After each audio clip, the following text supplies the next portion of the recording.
All right, let's get right to it. Thanks a lot for that, Kevin. Hey, good morning, Andy. We just wanted to check in with you real quick. Obviously, you are in kind of the heart of all that damage on Center Avenue in Portage. We've been told it's kind of the ground zero there.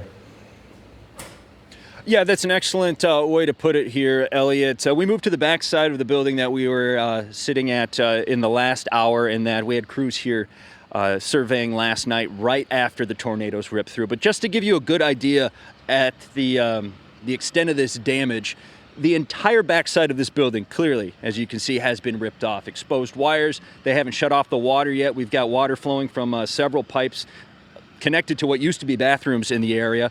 Pizza Hut, a vape shop, several other businesses here completely destroyed from what we're seeing.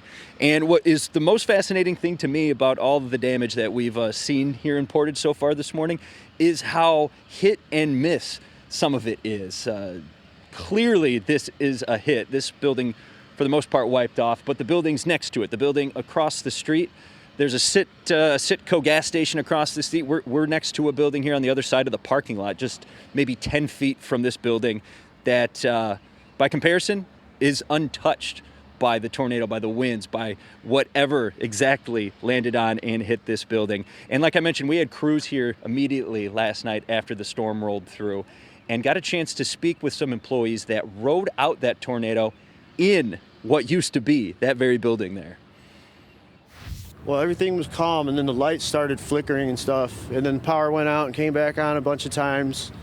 The next thing I know, my cook is trying to hold the front door shut, and I had my keys with a strap on the keys. I was trying to tie it shut, and then I just told everybody to get in the walk-in cooler as the ceiling started coming down on all of us. Like, we're literally running through the hall like this because the ceiling tiles and insulation and frame pieces are all falling on me. It was the most terrifying thing I've ever experienced. Yeah, incredible to hear that firsthand account of the people that rode out this storm. And we've been trying all morning to find where that walk-in cooler that they rode out the tornado is located. Now, clearly we can't walk through the debris. It's not safe to do that. But you can't tell where that hopefully still intact cooler was as of yesterday. So it just goes to show you how violent this storm was. And if you didn't already know, the city of Portage is urging residents affected to stay home if you can all day today, because crews will be working out around the clock in the hardest hit areas of the city, assessing this damage.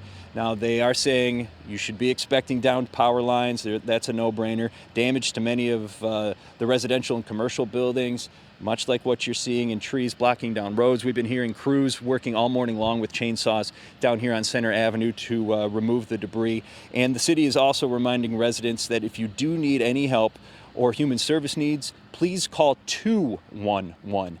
And residents with questions about city services like brush pickup or any kind of cleanup assistance, please call 269-329-4444. We'll have that information up on our website, fox17online.com. And they also added, do not call 911 unless you have a medical emergency. They're trying to leave those phone lines open for people who truly need it in a life or death situation following the tornadoes and anything that might come up after that.